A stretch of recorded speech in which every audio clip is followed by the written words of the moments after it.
राधे राधे। जय श्री कृष्णा। भक्तों, आप सभी का स्वागत है मेरी आज की इस वीडियो में।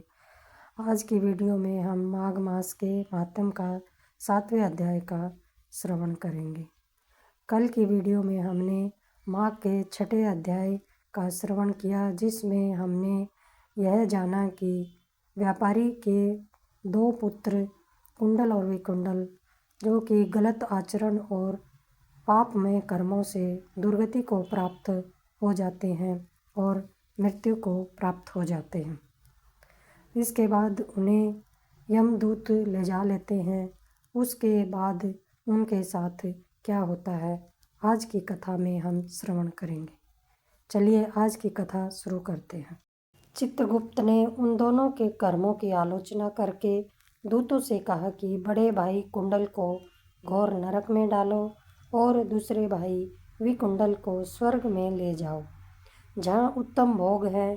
तब एक दूत तो कुंडल को नरक में फेंकने के लिए ले गया और दूसरा दूत बड़ी नम्रता से कहने लगा कि हे विकुंडल, चलो, तुम अच्छे कर्मों से स्वर्ग को प्राप्त होकर अनेक प्रकार के भोगों को भोगो। तब विकुंडल बड़े ही विस्मय के साथ मन में संशय धार कर दूत से कहने लगा कि हे यमदूत, मेरे मन में बड़ी भारी शंका उत्पन्न हो गई है, अतः तुमसे कुछ पूछना चाहता हूँ। कृपा करके मेरे प्रश्नों का उत्तर दो। हम दोनों भाई एक ही कुल में उत्पन्न हुए, एक जैसे ही कर्म करते रहे। दोनों भाइयों ने कभी कोई शुभ कार्य नहीं किया, फिर एक को नरक और दूसरे को स्वर्ग किस प्रकार से प्राप्त हुआ? मैं अपने स्वर्ग में आने का कोई कारण नहीं देखता। तब यमदूत कहने लगा कि हे विकुंडल, माता पिता, पुत्र पत्नी, भाई बहन, ये सब संबंध जन्म के कारण होते हैं और जन्म कर्म को भोगने के लिए ही प्राप्त होता है। जिस प्रकार एक वृक्ष पर अनेक पक्षियों का आगमन होता है, उसी तरह इस संसार में पुत्र, भाई, माता पिता का भी संगम होता है। इनमें से जो जैसे जैसे कर्म करता है वैसे ही फल भोगता है। तुम्हारा भाई अपने पाप कर्मों से नरक में गया, तुम अपने पुण्य कर्म के कारण स्वर्ग में जा रहे हो।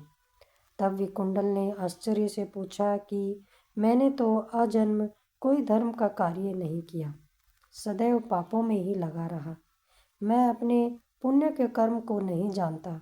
यदि तुम मेरे पुण्य के कर्म को जानते हो तो कृपा करके बताइए। तब देवदूत कहने लगा कि मैं सब प्राणियों को भली भांति जानता हूँ, तुम नहीं जानते।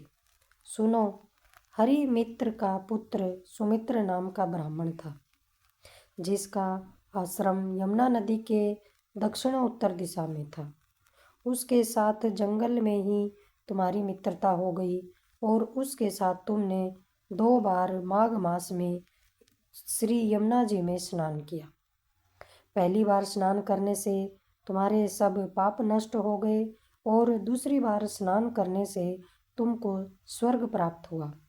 सो हे वैश्यवर, तुमने 2 बार माघ मास में स्नान किया, इसी के पुण्य के फल से तुमको स्वर्ग प्राप्त हुआ है और तुम्हारा भाई नरक को प्राप्त हुआ है।